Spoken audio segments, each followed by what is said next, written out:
Hello everyone!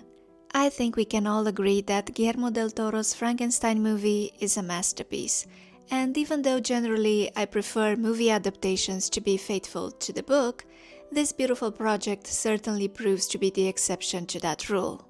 Not only did it exceed expectations from a visual and metaphorical perspective, but it also redefined what the creature represents, especially to a contemporary audience. So, which is better, movie or book, many would ask? Well, in my opinion, they both work, and the answer to that question varies depending on which vantage point you choose to look at it from. What I mean by this is that while both the book and the movie share a similar plot, they both address different concepts. You see, Shelley's book addresses the question, what happens when you create life and refuse to take responsibility for it? While Del Toro's movie asks, who is the real monster when society is too afraid to accept what they can't understand? So let's take a quick dive into the movie's core significance, symbols and references, and pinpoint those exact elements that make Del Toro's version a truly heartbreaking story. The plot dissection.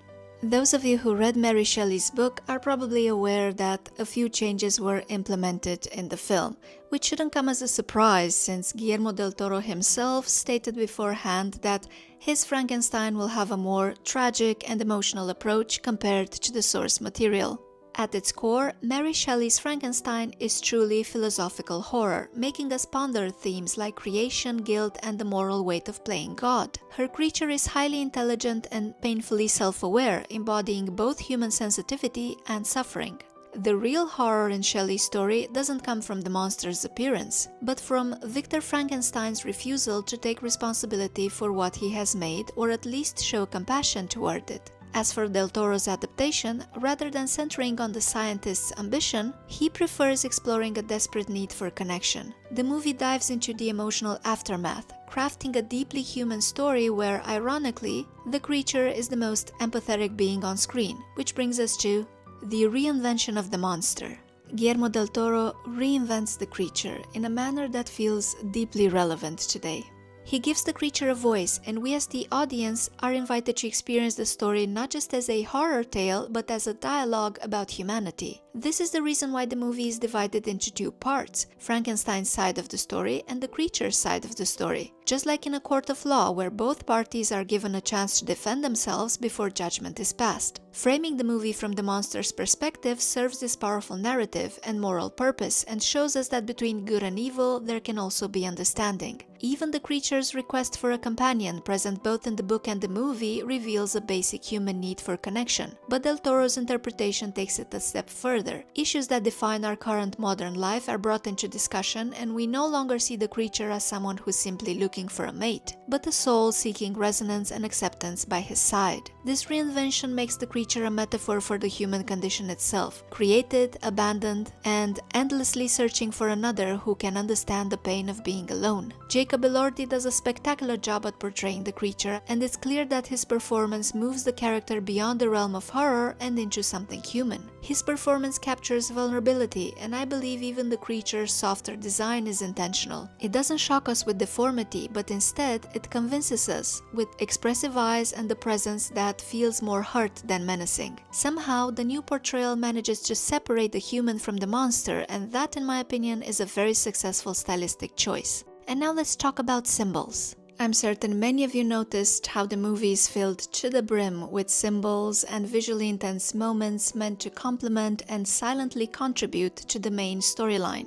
We have Victor Frankenstein, whose immaturity and obsession with his mother is thoroughly associated with his preference for drinking milk. That glass of milk suggests that Victor never grew up and continues to be locked in time at that precise moment she died. His Oedipus complex absolutely shines when he states that he is jealous of his father's time with his mother, or even in the fact that she is played by Mia Goth, the same actress who plays Elizabeth, and therefore proves that Victor is always looking for his mother. Another thing I found interesting is that as time progresses, Victor abandons his polished aristocratic persona and becomes more rugged and unkempt, almost as if he himself is turning into the monster, which I thought was a pretty clever metaphor for how the roles are being reversed. Mia's love for insects is another interesting metaphor that echoes the film's central theme of empathy for the overlooked and misunderstood. Her fascination with these small, fragile creatures reflect her ability to see beauty and purpose where others see insignificance or disgust. Her love for insects becomes a reflection of how she perceives the creature, not something to be feared, but something deserving of attention and love. In that regard, the scars on the creature's body aren't just stitches, they're symbols of memory and identity. Each stitch represents a different life, a fragment of history sewn together to form something new, because in the end, he's made from pieces of others, just as we people are shaped by fragments of memory, trauma, and love. And now, one last thing I want to talk about in this category pertains to the clothes we see in the film, which subtly reveal important aspects of each character's identity and personality. We see Victor Frankenstein wearing red in many instances, a color reminiscent of his mother's dress and of course the sacrifices she made. Red is also the color of blood and life and of course evolution, which ties in quite nicely with Victor's quest to conquer death. Mia's dresses, on the other hand, speak of life. She generally wears green, the color of nature and renewal, and the patterns are inspired by organic and biological motifs. This dress, for example, looks like a plant observed under a microscope and hints at her grounded, compassionate role within the narrative. I also love how her wedding dress is reminiscent of the creature's bride, with a corset that features stitching in the shape of a rib cage and sleeves that look like bandages tied around her arms. Truly outstanding details. And these details also morph into the references used. One of my favorite things about Frankenstein is that certain scenes in the film reference famous paintings, and I realized that the moment I laid eyes on this unmistakable composition right here.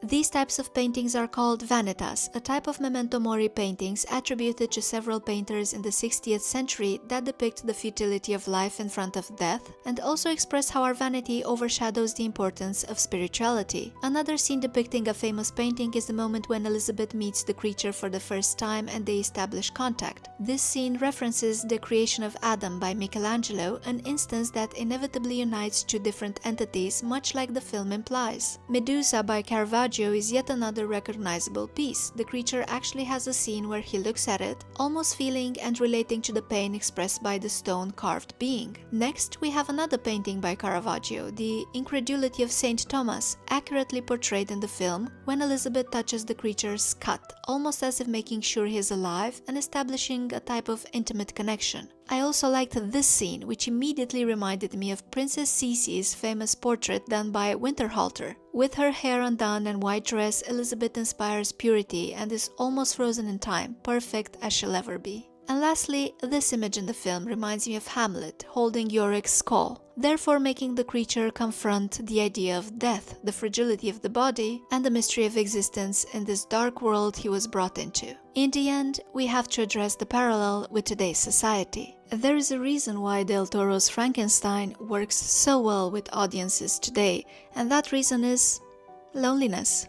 Del Toro's Frankenstein taps into a deeply universal and timeless human experience, the fear of being alone and misunderstood. The creature embodies this loneliness in its most visceral form, and audiences today resonate with this because, in a world increasingly dominated by technology, social media, and fragmented communities, the experience of feeling unseen or unheard has never been more familiar. The film's Gothic aesthetic, the stark contrast between light and shadow, and the hauntingly beautiful imagery all underscore this central theme, making loneliness not just a personal struggle for the characters, but the palpable atmosphere that envelops the audience. In conclusion, the movie reminds us that the hunger for companionship, understanding, and love is universal. The creature's isolation certainly mirrors our own. Thank you for joining me today and listening to my little video essay. I hope you enjoyed it, and if you have any thoughts or interesting facts about the movie, please let me know down in the comment section. I would love to read them.